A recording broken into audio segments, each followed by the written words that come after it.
People think they know Friedrich Nietzsche, the wild mustache, the phrase, "God is dead," the idea of the Übermensch, the philosopher who supposedly inspired dictators, a madman who collapsed in the streets of Turin after hugging a horse. But almost everything popular culture tells you about Nietzsche is either simplified, distorted, or completely misunderstood. Today, we're going to look at the truth behind the genius of Friedrich Nietzsche. Not the caricature, not the slogan machine, not the villain or the prophet, but the deeply human, painfully honest, and radically original thinker who changed philosophy forever. Friedrich Nietzsche was born in 1844 in Rücken, a small village in Prussia. His father was a Lutheran pastor, and when Nietzsche was just 5 years old, his father died after a long illness. Shortly after, his younger brother died too. Nietzsche grew up in a household dominated by women, his mother, sister, grandmother, and aunts, in a deeply religious environment. This matters because Nietzsche would later become one of the most powerful critics of Christianity in history. But he didn't criticize it from ignorance. He knew it from the inside. He had lived it. He had believed it. As a young man, Nietzsche was brilliant, so brilliant that at just 24 years old, he became a professor of classical philology at the University of Basel. It's almost unheard of. He was a rising academic star. But here's the first truth behind his genius. Nietzsche didn't fit anywhere, not in academia, not in society, not even in his own time.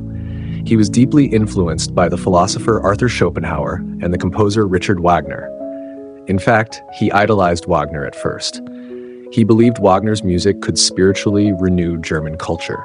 But Nietzsche had a dangerous habit. He thought for himself. Eventually, he broke with both Schopenhauer's pessimism and Wagner's nationalism and anti-Semitism. That break cost him friendships, intellectual allies, and social belonging. And this isolation would define much of his life. Nietzsche suffered constantly from illness, migraines, vision problems, digestive issues, insomnia. Some historians believe he may have had a neurological condition or syphilis. Whatever the cause, he lived in almost continuous physical pain. By 35, he had to resign from his professorship.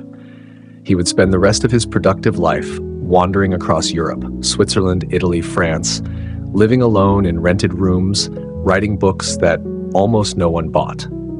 Imagine that. You write what you believe are revolutionary works of philosophy, and almost no one reads them. Almost no one understands them. You're sick, isolated, and financially dependent on a small pension. And yet, during this period of isolation and suffering, Nietzsche produced his greatest works. Thus Spoke Zarathustra, Beyond Good and Evil, On the Genealogy of Morality, The Gay Science. This is where the second truth appears. Nietzsche's philosophy was not abstract theory. It was born from suffering. When Nietzsche says, "What does not kill me makes me stronger," he is not writing a motivational quote for Instagram. He is articulating a survival strategy. Nietzsche believed that suffering was not something to be eliminated, but something to be transformed. This connects directly to one of his most misunderstood ideas: God is dead. When Nietzsche wrote God is dead, he was not celebrating atheism in a childish, rebellious way. He was diagnosing a cultural crisis. What he meant was this: the traditional Christian framework that gave Europe meaning, morality, and structure had lost its power. Science, modernity, and critical thinking had eroded religious belief. But the moral system built on that belief was still standing, like a building whose foundation had disappeared. Nietzsche saw the danger before most people did. If God is dead, then what grounds our values? Why should we be moral? What gives life meaning? He feared that Europe was heading toward nihilism, the belief that life has no meaning, no value, no purpose. And here's another uncomfortable truth. Nietzsche did not want nihilism. He hated it. He saw it coming and tried to create a philosophical response to it. His entire project can be understood as an attempt to overcome nihilism.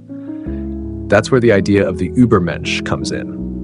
The Übermensch, often translated as overman or superman, has been grotesquely misinterpreted, especially in the 20th century. The Nazis distorted it into a racial concept, but Nietzsche never meant it that way. For Nietzsche, the Übermensch is not a biological superior being. It's an ideal of self-overcoming. It's a person who creates their own values in a world without divine guarantees. Someone who doesn't rely on inherited morality, social approval, or religious authority, but who courageously shapes their own life as a work of art. This is connected to another powerful idea, the will to power. Many people think will to power means domination over others, but for Nietzsche, it primarily meant self-mastery, the drive to grow, to expand, to overcome resistance, like especially within oneself. Nietzsche admired strength, but not cruelty. He admired creativity, transformation, discipline, the ability to say yes to life, even when life includes suffering. And this is perhaps the deepest truth about Nietzsche's genius. He was a philosopher of affirmation. Despite his dark reputation, Nietzsche loved life. He loved music. He loved mountains. He loved intensity. He wrote about amor fati, the love of fate. The idea that you should not merely accept your life, but embrace it completely. Every pain, every mistake, every loss. Imagine living in such a way that you would be willing to relive your exact life over and over again for eternity. That's his idea of eternal recurrence. He asks, if a demon told you that you would have to live your life again exactly as it is, infinitely, would you curse him or would you rejoice? This thought experiment is not about physics or cosmology. It's a psychological test. It asks, are you living in a way that you can fully affirm? Now here's the tragic part. In 1889, at the age of 44, Nietzsche suffered a mental collapse in Turin. The famous story says he saw a horse being beaten, threw his arms around it, and broke down. After that, he never fully recovered. For the remaining 11 years of his life, he was mentally incapacitated, cared for by his mother, and later by his sister Elizabeth. And here's one of the darkest twists in his story. His sister, who was nationalist and anti-Semitic, gained control of his unpublished writings. She edited, rearranged, and sometimes manipulated his notes to make his philosophy appear aligned with German nationalism. This contributed significantly to the later association of Nietzsche with fascism, an association that most serious scholars reject today. Nietzsche himself despised anti-Semitism and German nationalism. He even broke with Wagner partly because of it. The truth behind Nietzsche's dangerous ideas is far more subtle. He attacked herd mentality, not democracy specifically, but the psychological tendency of humans to conform. He criticized slave morality, not compassion itself, but moral systems that arise from resentment and weakness. He believed that many moral values were not divine truths, but human creations shaped by power dynamics. That insight, the genealogy of morality, changed philosophy, psychology, and even sociology.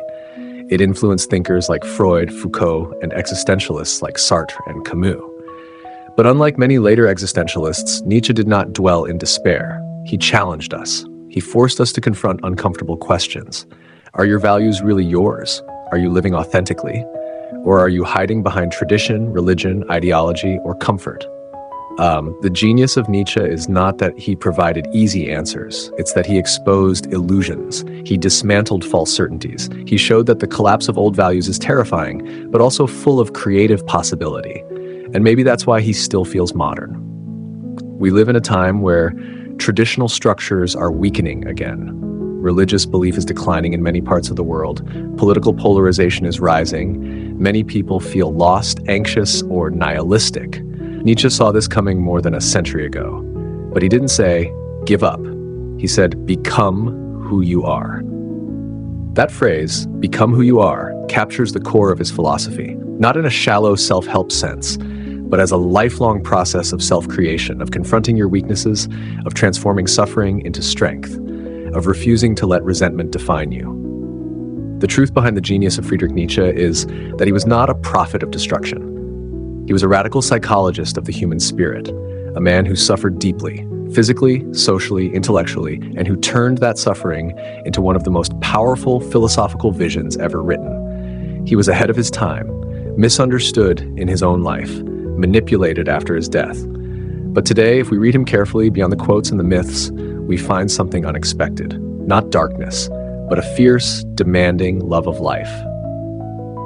And maybe that's why Nietzsche still matters, because he doesn't comfort us. He doesn't promise salvation. He doesn't give us ready-made meaning. He hands the responsibility back to us. And that responsibility is terrifying, but is also the beginning of freedom.